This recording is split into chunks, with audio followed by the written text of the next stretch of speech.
वैसे बात यह है कि अगर इस्लाम एक पुरअमन मज़हब है तो क्यों हमेशा तारीख में मुसलमान दूसरे ममालिक पे प्रीएम्प्टिव स्ट्राइक करके उन्हें दो ऑप्शंस देते थे, या जंग कर लो या इस्लाम कबूल कर लो, और जंग को हारने की सूरत में उन्हें ज़मीन बनकर जजिया देना पड़ता था। रोम, ईरान, इराक, शाम, हिंदुस्तान, हर जगह मुसलमानों ने प्रीएम्प्टिव स्ट्राइक क्यों की? मेरा तो ख्याल ये है कि तारीखी तौर पर भी बात ठीक नहीं है। इसके दो हिस्से हैं। एक हिस्सा वो है जिसकी तरफ मैं पहले इशारा कर चुका, जिसमें रिसालत में आप सल्लल्लाहु अलैहि वसल्लम आपके सहाबा ने खुदा के कानून को नाफिज़ किया है, और खुदा का कानून रसूलों से मुतल्लिक़ है।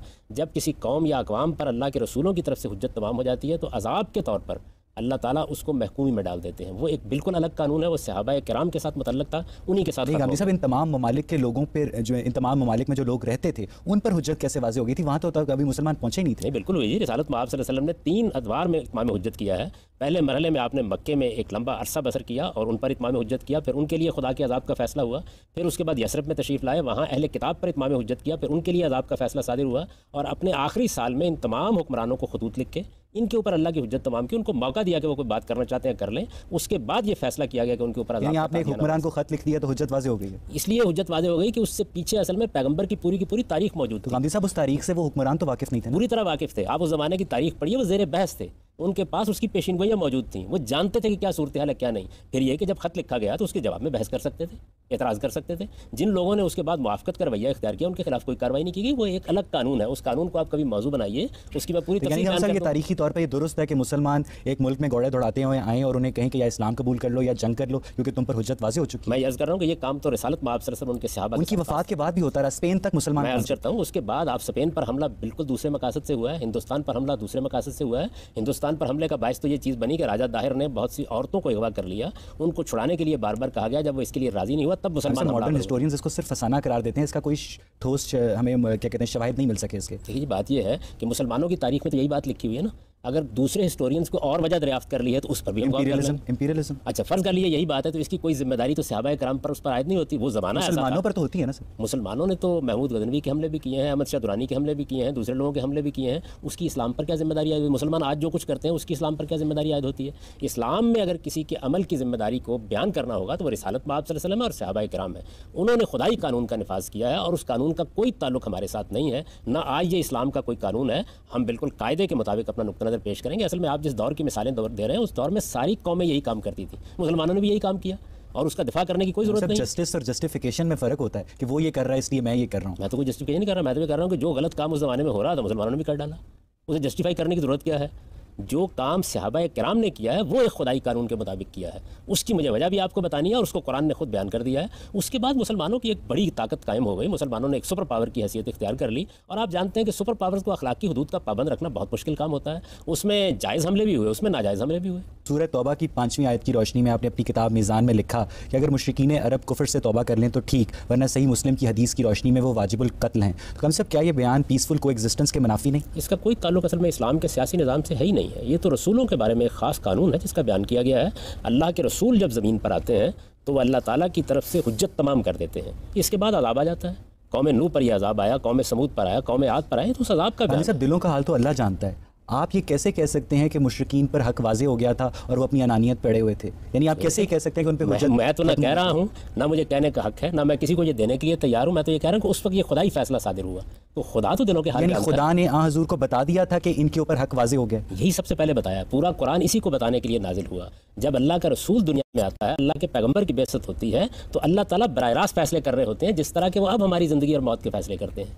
इसी वजह से तो मैं ये कहता हूँ कि ये रसूलों के साथ खास एक कानून है, इसका मुझसे आपसे कोई ताल्लुक नहीं, ना ये इस्लाम के सियासी निज़ाम का कोई हिस्सा है। इसमें यह बताया गया है कि अल्लाह के पैगंबर की तरफ से जब हुज्जत तमाम हो जाती है तो वो क़यामत जो हम सब के लिए बर्पा होने वाली है वो एक कौम के लिए इसी दुनिया में बर्पा हो जाती है। इसी उसूल पर कौम नूह सारी की सारी गरकाब कर दी गई, इसी उसूल के ऊपर कौम आद बर्बाद हुई, इसी उसूल के ऊपर दूसरी कौमों पर अज़ाब आया। ये खुदा के अज़ाब का बयान है, ये किसी सियासी कानून का बयान नहीं है। ठीक है, आप पूछिए।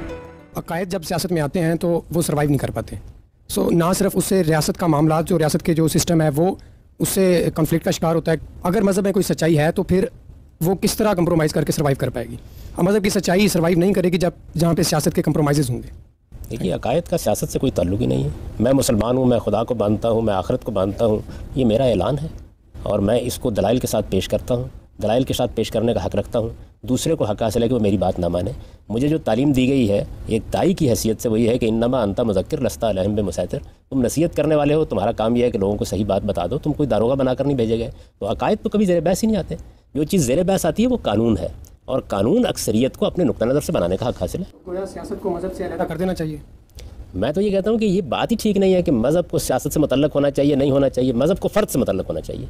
यानी इंसान मज़हब को कबूल करता है, इंसान मज़हब को रद्द करता है। मज़हब ज़ाती मामला है जो कि सेकुलरिज्म का एक बुनियादी पॉइंट है। अगर मज़हब में मुझे कोई इज्तिमाई ज़िंदगी के मुतल्लिक़ हुक्म दिया गया है तो इज्तिमाई ज़िंदगी में ज़हूर पज़ीर हो जाएगा। अगर इनफरादी ज़िंदगी से मुतल्लिक़ अहकाम दिए गए तो इनफरादी ज़िंदगी में ज़हूर पज़ीर होंगे। मिसाल के तौर पर अगर मुझे ये बताया गया है कि फ़लाँ जराइम की सज़ाएँ अल्लाह के कानून के मुताबिक दी जाएंगी, तो जब हम मुसलमान बैठेंगे कानून बनाएंगे तो ये कानून खुद ब खुद रूबा अमल हो जाएगा। यानी अक्सरियत की हुकूमत यही इस्लाम का मंशा है, और यही इस वक्त दुनिया तरक्की करके अक्स कर सकी। मैम साहब, जामिया अज़हर के जो उलमा थे उन्होंने मिस्र में अनवर सादात की टोटलिटेरियन रजीम को सपोर्ट किया, और उसके बदले में अनवर सादात ने मिस्र में इस्लाम को सरकारी सतह पर अडॉप्ट किया। तो क्या रियासत और मज़हब का ये गठजोड़ सिर्फ बाहमी मफादात के तहफ़्फ़ुज़ के लिए होता है? ये रियासत और मज़हब का नहीं, रियासत और उलमा का गठजोड़ है, और ये दो बिल्कुल अलग अलग। तारीख में हमेशा होता है सर। ऐसा हो सकता है कि कुछ उलमा रियासत के साथ गठजोड़ करें, ऐसा भी हो सकता है कि कुछ उलमा रियासत में अगर कोई गलत काम हो रहा है तो उसके ऊपर तनकीद करें। हमारी तारीख में दोनों तरह की मिसालें हैं। आप अबू हनीफ़ा रहमतुल्लाह अलैह को देखिए, इमाम मालिक को देखिए, आप इमाम अहमद बिन हंबल को देखिए, तो रियासत के साथ उनकी कशमकश रही।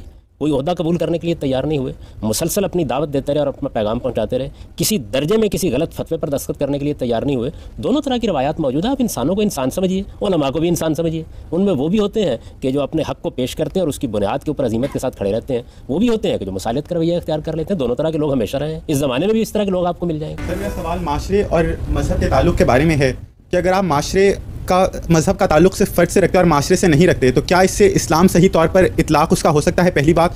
और दूसरी बात ये कि अगर एक ऐसे माशरे में बहुत सारे मज़ाहिब के लोग रह रहे हैं तो वहाँ कॉन्स्टिट्यूशन, लेजिस्लेशन और अदालती निज़ाम, और ना सिर्फ ये बल्कि माशरती इस्तेहकाम की आप किस तरह ज़मानत देते हैं, और किस बेसिस पर आप वहाँ पर कॉन्स्टिट्यूशन और लेजिस्लेशन करेंगे? जी, फ़र्द से मज़हब मुतल्लक़ होगा। मज़हब फ़र्द से मुतल्लक़ होकर उससे क्या मुतालबा करता है। अगर मज़हब मुतालबा करता है इनफरादी हैसियत से तो वो पूरा किया जाएगा। आइली हैसियत से मुतालबा करता है तो वो पूरा किया जाएगा। अगर मुझे हुक्मरानी हासिल हो गई है और इस्लाम ने हुक्मरान की हैसियत से मुझसे कोई मुतालबात किया तो वो मैं पूरे करूँगा। असल में सोसाइटी से फ़र्द ने मुतल्लक़ होना है। मज़हब ने क्या हुक्म दिया है उस आदमी को जिसने मज़हब कबूल किया है। अगर फ़र्ज़ कीजिए कि एक कौम के अंदर एक बहुत बड़ी अक्सरियत मसीहियों की है, तो मसीही नुक्ता नज़र का ज़हूर हो जाएगा माशरे में, और अगर बहुत बड़ी अक्सरियत मुसलमानों की है तो उसका ज़हूर हो जाएगा। मैं तो इसलिए बार बार ये तवज्जो दिला रहा हूँ कि पहले आप फ़ैसला कर लीजिए कि आपको मज़हब को जमहूरी तरीके से सोसाइटी तक पहुँचाना है या आपको मज़हब को किसी बादशाह की हैसियत से सोसाइटी तक पहुँचाना है। यानी अगर तो आप बादशाह हैं तो फिर जाहिर बात है कि जब आपने एक इस्तिबदादी हुकूमत कायम कर ली है तो जो आपका जी चाहे करें, मैं क्या कर सकता हूँ। लेकिन अगर सोसाइटी ने जमहूरी तरीके से फैसले कर रहे हैं तो फिर जमहूरियत में तो मैं एक राय कायम करूँगा, ये राय 10,000 अफराद ने कायम कर ली, एक बहुत बड़ी अक्सरियत ने कायम कर ली, उसका कानून में माशरे में ज़रूर हो जाएगा। अगर मेरे यहाँ कोई कमज़ोरी है तो वो कमज़ोरी सोसाइटी तक पहुँच जाएगी। पहले फैसला कीजिए कि आपको सोसाइटी से मुतल्लक़ होना किस उसूल पर है, जमहूरी उसूल पर या मलूकियत के उसूल पर। अगर एक मखलूत माशरा कायम है, बहरहाल जो कॉन्स्टिट्यूशन और लेजिस्लेशन की बेसिस कोई मज़हब होती है, तो आप बहुत सारे जहाँ पर मज़ाहिब के लोग रह रहे हैं कैसे यकीन बनाएंगे, इवन कि इस्लाम के अंदर भी बहुत सारे फ़िरक़े हैं जिनमें बहुत सारे मसाइल का फ़र्क है, तो आप कैसे यकीन बनाएंगे कि एक अदालती निज़ाम जो और सही तरह से वो काम करता रहेगा और माशरे का इस्तेहकाम जो है मजरूह नहीं होगा? हम पार्लियामेंट कायम करेंगे, अक्सरियत की बुनियाद पर कानून साजी करेंगे, कॉन्स्टिट्यूशन को एक जमहूरी कॉन्स्टिट्यूशन के तौर पर बनाएंगे जिसमें अक्सरियत की राय फैसला कौन हो और लोगों को आज़ादी हासिल हो कि वो अपनी बात कह सकें, अपना नुक्ता नज़र बयान कर सकें। इससे किसको इख्तलाफ है? अल्लाह करम बता दीजिए।